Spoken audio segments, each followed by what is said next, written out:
Hi, I'm Peter Bristow for 101 Small Business Mastermind, and with me today, I happen to have Steve Hunter, a very good friend of mine who just finished his second book. Welcome to the show, Steve. Thank you. Good to be here. All right. Why did you write this book, Steve? Tell us about the book first, I guess. Give us an overview of the book, and then why did you write this? Well, what the book is, primarily it started off with a technique that I discovered for how I could be happier more of the time, basically on demand. And so when life gets you stressed out a little bit, I can use this technique to get back centered a bit better. And basically, it literally will make me happy on demand. And it works so well for me that I decided that I really need to share this with other people, because it really has changed my life in a lot of ways. And so, can you explain the technique a little bit? Oh, of course. And how it all started. You brought that up earlier. I have practiced meditation for quite a while, and one of the things that I read about in one of the books was to find to be a totally totally zen and everything. You should be able to find beauty in every moment. Well, that's beyond me. I'm just a regular guy, and not a Zen master or anything like that. And so I decided, well, I'm going to try to find beauty at least once a day. And I oftentimes ride my bicycle to work, and I discovered that I was generally finding some beauty in the day on my way to work, just looking at the hills with the sun coming up and the light and the shadow on the hills. And then I noticed that every time I did that, I would smile and feel good. And finally, I had this epiphany at one point that I could do this on purpose. I could just look for beauty and find happiness.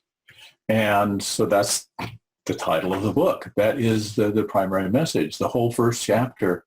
If you're going to get the book, which I would recommend, of course, go ahead, spend 10 or 15 minutes and just read the first chapter. Don't be intimidated by the whole book. It's not a huge book anyway, but read the first chapter. It could make a big difference in your life. Well, Steve, I happen to have a copy of your book right here. Yeah. And there it is. Now, so tell me now, how long did it take for you to write this book? To actually, from the very beginning to when I actually uploaded it, it's about 4 years. So, 4 years. Well, it was, there's a lot of writer's block happened from the beginning. The first chapter I did, fairly quickly. And then, of course, I kept rewriting it as time went on, because, you can always improve things. And we're both engineers. We're built to keep improving and never going to market. Yes, I understand it. Yeah. And then, turning 5 words, look for beauty, find happiness, into a 100-page book, it's That's challenging, yes. Yeah, there's quite a bit. So basically, there's each chapter is an essay on how to be happier more of the time. And so I just kept adding chapters and then adding more text to each one of the chapters until I, got to the point where I got close to 100 pages. That was my goal. And then, of course, you were pushing towards the end. And it pointed out that there's a lot of veterans out there who really need this book right now. There's a lot of people, in addition to veterans, there's a lot of people who are really struggling in their daily lives. And something like this could literally be a lifesaver for some of them. And that really pushed me hard, that realization. And so I really did push hard to get the book done. And I did. I probably did half of the publication work, half of the writing in the last 6 months, really. Now, I really wanted to get things out and help people. Yeah, especially the veterans who are, have this absolutely horrific suicide rate amongst veterans right now. And if I could do just a tiny bit to diminish that, to reduce that number, all the effort would be worthwhile. Right.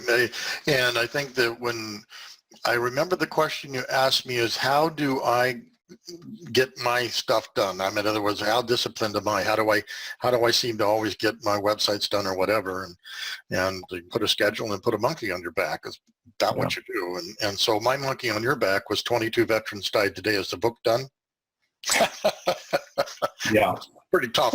That's pretty tough. Yeah, pretty tough. But I mean, that's how important I think this book is. And we're not the only ones. I mean, even yesterday, our commander of the Disabled American Veterans Chapter 78 came by and was relaying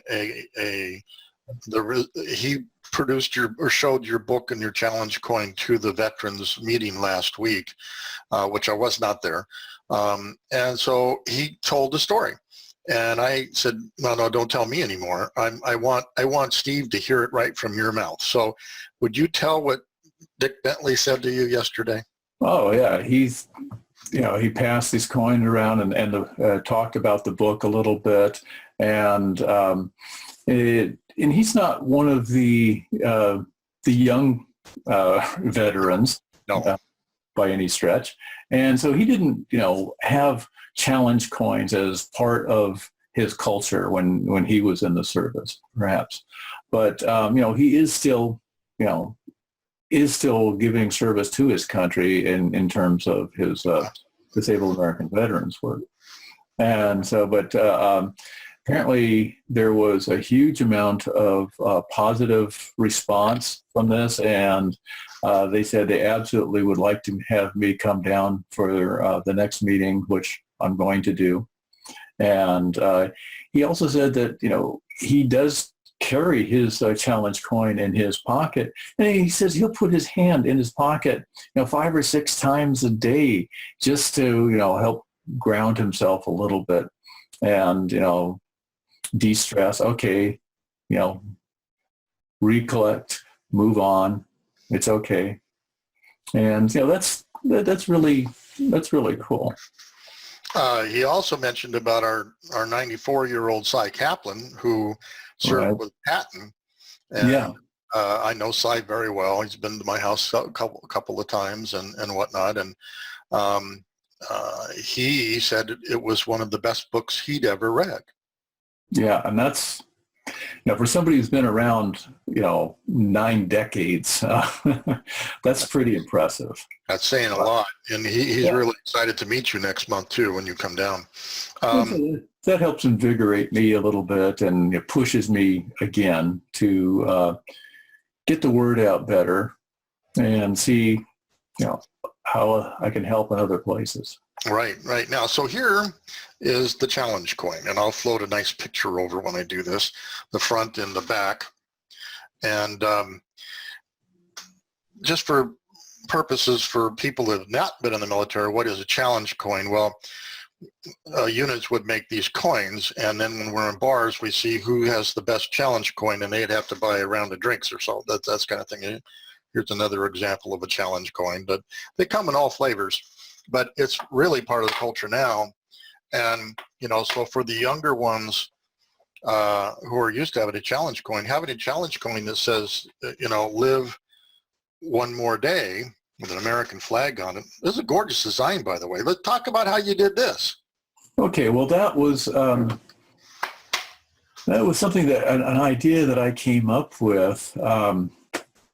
Forget exactly how it started out with a challenge coin, but I'd heard about them, of course, and I wanted something for the veterans, especially, which is white has the American flag and all that on there, who were struggling emotionally, and just break it down to just one more day. Just don't try to look at the whole big picture, which could be very intimidating. Just break it down. Can I make it through one more day? And have that in your pocket when things get, when you get stressed out, just reach in your pocket, touch that, and remember, okay, yeah, I can make it through one more day. When I was in the service, I had to make it through each day. And so now that I'm out, or for some of the people who are still in and struggling a bit, make it through one more day. And interestingly enough, after I had made these coins, and I paid for these out of my own pocket, and I just decided it would be very important to have these. And as a matter of fact, I have already given one of them away to a friend who said that, I have got this other friend, and they're talking about suicide and stuff like that. And I pulled this coin out of my pocket and said, "Do you think that they would appreciate this?" And he said, "Can I buy that from you?" And I said, "No, but you can have it and send it to them." And so hopefully it's already out there helping one person who's struggling. And I also heard a story about a woman whose uncle was in the British Army during World War II. He was a prisoner of war in Southeast Asia. He was, building the Burma Railroad, as in the bridge over River Kwai. Yeah. With absolutely horrendous conditions, the heat, humidity, the lack of food and care, and of course, and they were also getting beaten on a regular basis. And this guy said to him, every morning he would say to himself, "I'm going to make it through today. I'm going to make it through today." And he made it through each day, one day at a time, until he could tell his relatives about this story. And so obviously he made it all the way through. Wow. One day at a time. Right. Sometimes it gets so bad, it's like 5 minutes. Let's just get 5 more minutes through. Get 5 more minutes and 5 more minutes. And, I've been down to the 1 minute level. I can live another minute, but that's my own story. So let me ask you now, so the challenge coin really is to give a supportive anchor that you can carry with you, so you don't have to carry the book with you, but it immediately reminds you of chapter 1, typically, right? Right, and that's that's on the front. The front of the coin actually has the "Look for Beauty, Find Happiness" logo on there, and so it's to remind you of that. And you're talking about the challenge coins in their original incarnation. This challenge coin is different. This isn't to show off to anybody. Nobody has to know that you have this. This challenge coin is literally a challenge to you to find the beauty in today and to keep on keeping on. So it's a challenge to you. It's almost like an anchor. And if you're not feeling good, you can reach in your pocket. And as Dick said, he just has to touch it. And then he immediately starts looking for something pretty to look at, I've done that myself. Yes, that's why the technique works. I did it the other morning as well by accident. It was just really pretty, and I looked and I smiled and said, "Wow, how lucky am I to live in a place like this?" Wow. Right. Well, that's why there's a whole chapter on gratitude in there, because it does help remind you of all the things that we have to be grateful for, especially living here in this country. We have so much And the other day I was taking a shower and I just, was grateful. I can have a hot shower right here in my house. I mean, this is something which is unimaginable luxury to hundreds of millions of people around the world, to actually have hot water in your house. I mean, you don't have to go out to the river or lake and get a pail full of water and bring it to your house and start a fire and heat it up. It actually just flows out of a faucet on command. I mean, yeah, I'm grateful to have hot water in my house. Yeah, there's a lot of creature comforts, like turn the electricity off and see what you don't have. That you'd be grateful to have back on again. Yeah, and there's just a ton of things to be grateful for, and then that helps an awful lot also. So let's talk about the technique of looking for beauty and finding happiness. By the way, what's the website address? It's lookforbeautyfindhappiness.com. I'll be darned. Wonder how that worked. Well, I wanted something shorter, but most everything else is already taken. Well, it's the name of the book. It's the name of the technique. It's all concentric. It all fits right in there. It's a little bit of typing the first time, but after you've done it once, your computer will remember. Now, I think there's a misunderstanding that a lot of people think they have to go outside to find beauty and to look outside. Oh, of course talk not. About finding beauty even in the room you're at right now. Oh yeah, there's all kinds of things, and the more you use this technique, the easier it gets, which is really nice, and because you find beauty in small things that you wouldn't necessarily find. You can look at a wall and just look at the play of light and shadow in the texture of a wall. I know it became obvious to me one time. I was stuck in this meeting, which was more than a little bit boring. The subject didn't pertain to me at that time. But I had to stay there. I couldn't leave. And so stop feeling sorry for yourself. Just look for beauty, find happiness. And I started looking around and even the way the chairs are arranged, the chairs which weren't being used at that time, the light and shadow on the wall. Light and shadow is a great thing to find beauty all the time. So it's out there. And like I said, the more you use the technique, the more you'll find things. And if you're expecting to be happy when you do find beauty and you're expecting to find beauty, then, it happens. You find the beauty, you get happy. My whole attitude changed in that meeting I was talking about. You can find things everywhere. Yeah, you have to. It isn't like you have to go look at a mountainscape, although those are nice. Oh, yeah. And we have a gallery up on the web. You want to talk a little bit about the gallery on the web? Yeah, okay. That was your idea, but I'm lucky from time to time.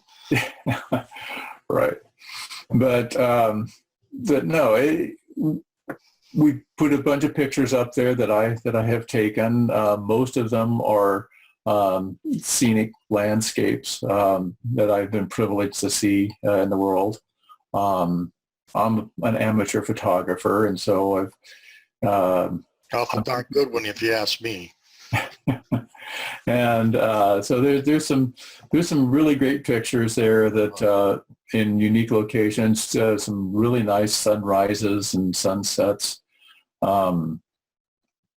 And especially there's one sunrise on Mount Shasta. I was climbing Mount Shasta at the time, and you see this red volcanic rock with the red color, red and orange color from the rising sun, and it just had amazing colors in that photo.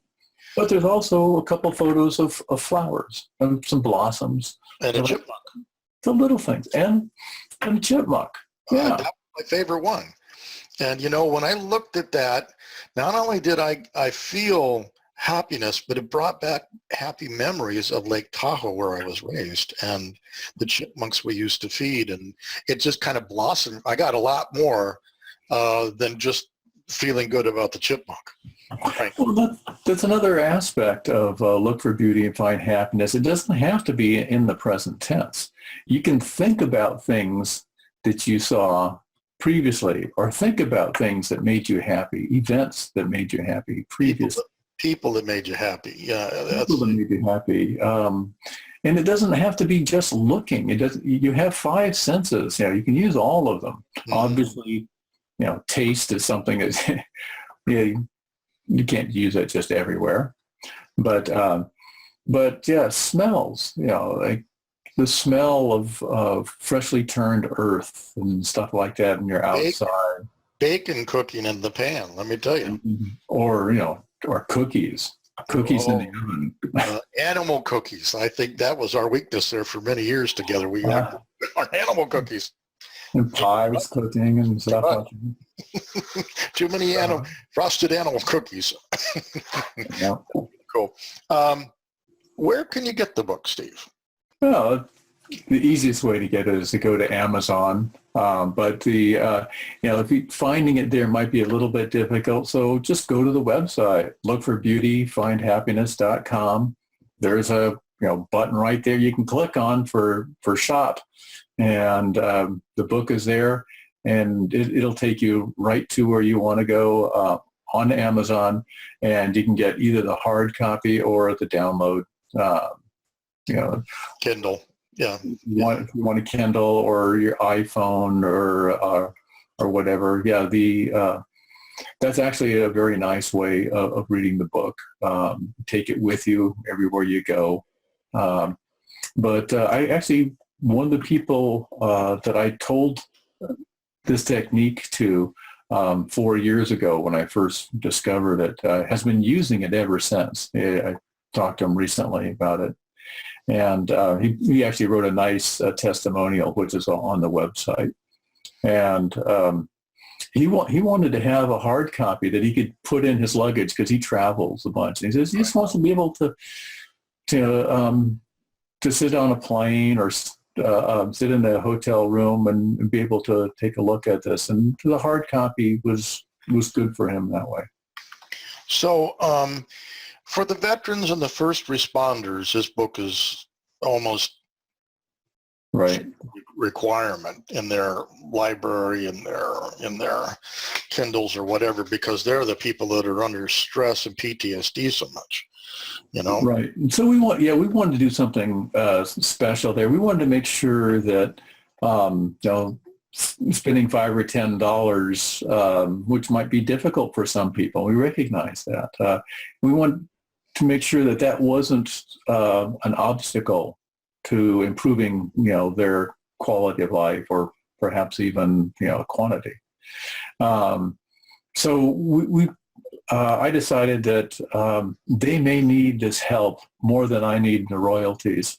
And so we decided that we'd just make it free for veterans and first responders because, they do so much for us. That's the least that I can do for them.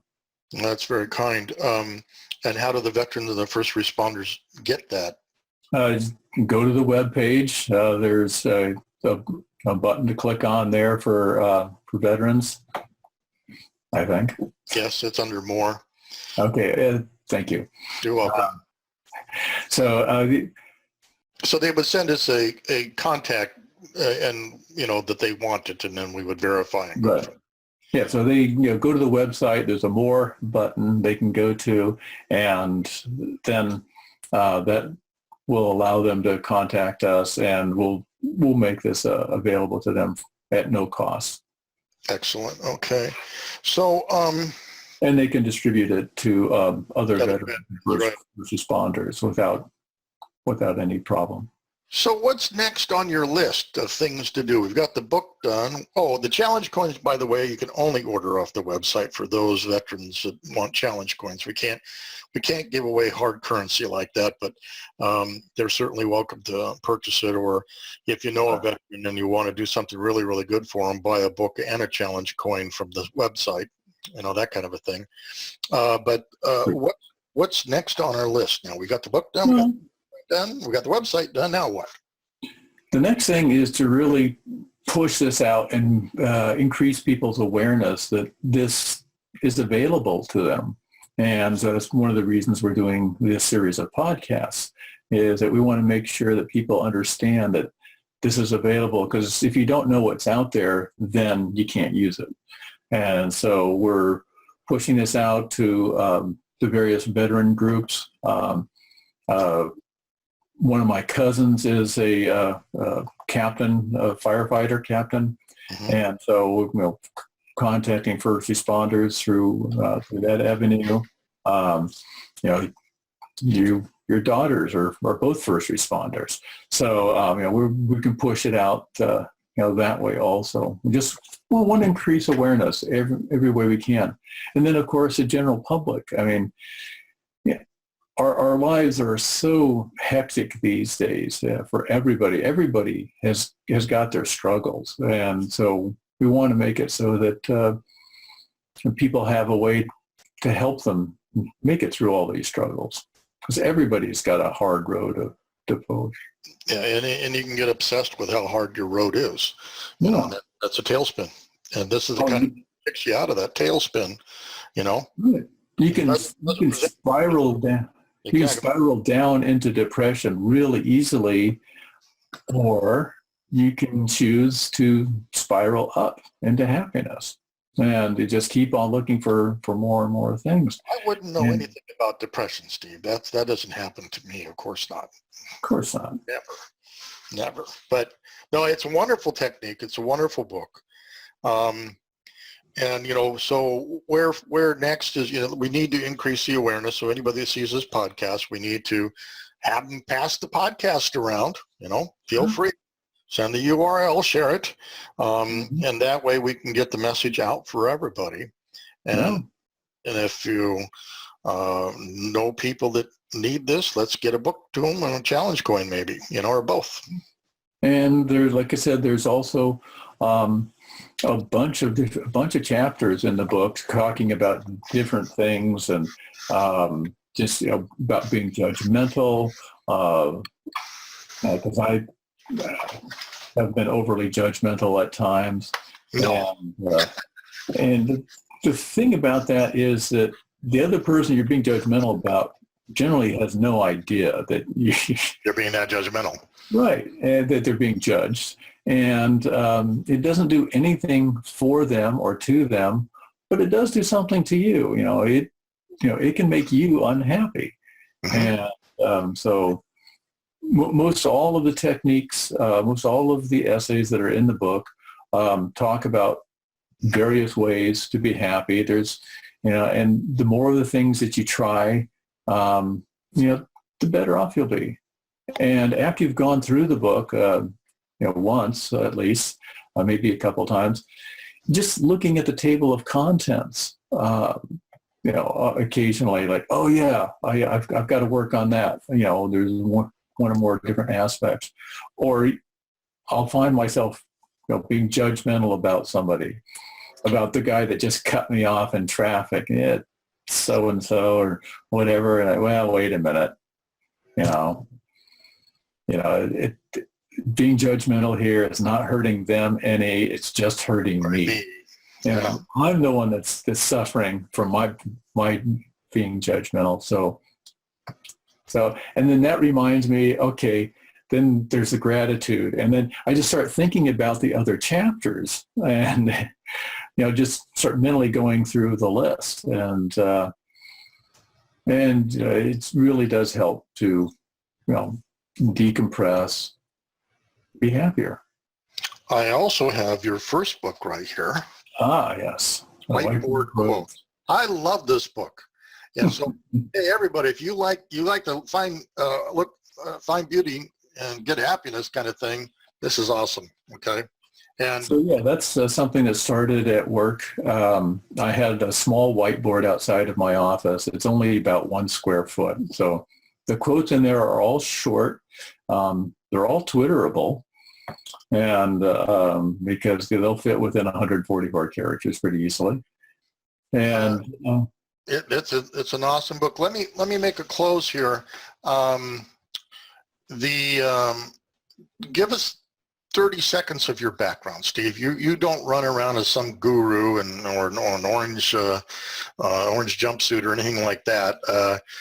Tell us a little bit about yourself. Okay. I was born and raised in the San Francisco Bay Area. I've been here most of my life and went to the local college, which happened to be University of California at Berkeley. Happens to be a really good college. But yeah, a lot of people have heard of that. And but I'm an electrical engineer. I love my work. I really haven't found anything I enjoy more than working where I work right now. I've been at Lawrence Livermore National Laboratory for a little over 35 years. Very prestigious place. And yeah, well, we do cutting edge research. It gives me great opportunity to have intellectual stimulation and difficult challenges, and be around a lot of really interesting people.